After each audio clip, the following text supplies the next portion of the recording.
గతంలో ఎన్నోసార్లు మేము బీఆర్ఎస్ బీజేపీ కలిసి రాజకీయ నాటకాలకు తెరలేపినాయి అనే దానికి నిదర్శనంగా తెలుస్తుంది. ఎందుకంటే ఆమె తిహార్ జైల్లో ఉన్నప్పుడు బీఆర్ఎస్ పార్టీ మంతనాలు, బీఆర్ఎస్ పార్టీ బీజేపీతో అంటకాగాలన్నటువంటి ఆలోచనను ఆమె వద్దని చెప్పినట్టుగా ఈరోజు ఆమె చెప్పడాన్ని చూస్తే మేము ఊహించిన విధంగానే లిక్కర్ కేసులో కవితను బయట పడేయడానికి బీఆర్ఎస్ పార్టీ బీజేపీకి మద్దతిస్తూ ఈరోజు తెలంగాణ ఆత్మ గౌరవాన్ని తాకట్టు పెట్టినట్టుగా తెలుస్తుంది.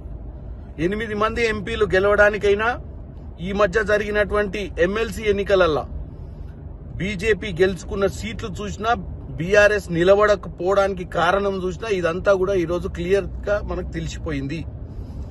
నేను ఒకటే చెప్తున్నా, ఈరోజు కవిత లేపిన నాటకానికి ఇవాళ వాళ్ళ ఇంట్లో ఉన్నటువంటి సమస్యలా, లేకపోతే ఏదైతే కథనాలు ఈరోజు కాంగ్రెస్ పార్టీ వైపు మొగ్గు చూపుతున్నారన్నటువంటి విషయాన్ని ఒక పార్లమెంట్ సభ్యునిగా నాకు తెలిసినంత వరకు కాంగ్రెస్ పార్టీకి ఈరోజు కవిత గారి అవసరం లేదు. ఈరోజు బ్రహ్మాండంగా రాష్ట్ర రాజకీయాల్లో ప్రజాపాలన అందిస్తూ ముందుకు పోతున్నటువంటి కాంగ్రెస్ పార్టీలో నాయకత్వ లోపం ఎక్కడ లేదు. మాకు కొత్తగా అవసరమైనటువంటి లీడర్షిప్ కూడా అవసరం లేని పరిస్థితి ఉంది. కాబట్టి కవిత ఈరోజు చిత్తశుద్ధితోటి వాళ్ళ కుటుంబంలో ఎవరు దయ్యాలు, ఎవరు వాళ్ళ నాయన దగ్గర వాళ్ళ నాయనే ఒక్కడే లీడర్, మిగతా లీడర్లు కాదని చెప్పడం, కాళేశ్వరం మీద ఈరోజు జరుగుతున్నటువంటి ఏదైతే ఇన్వెస్టిగేషన్ జరుగుతున్న సమయంలో సోదరుడు అమెరికా పోవడాన్ని కూడా తప్పుపడుతూ మాట్లాడినట్టుగా తెలిసింది.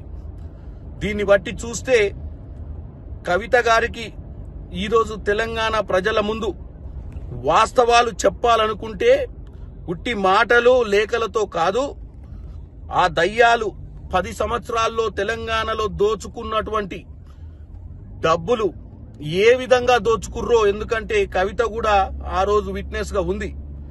ఇవాళ తెలంగాణ ప్రజల ముందు ఆమె ఆలోచనలు గాని, ఆమెకు భవిష్యత్తు ఉండాలంటే కూడా వాస్తవంగా ఆమె వీళ్ళ పైన ఎంక్వైరీ చేయమని అడగాలి.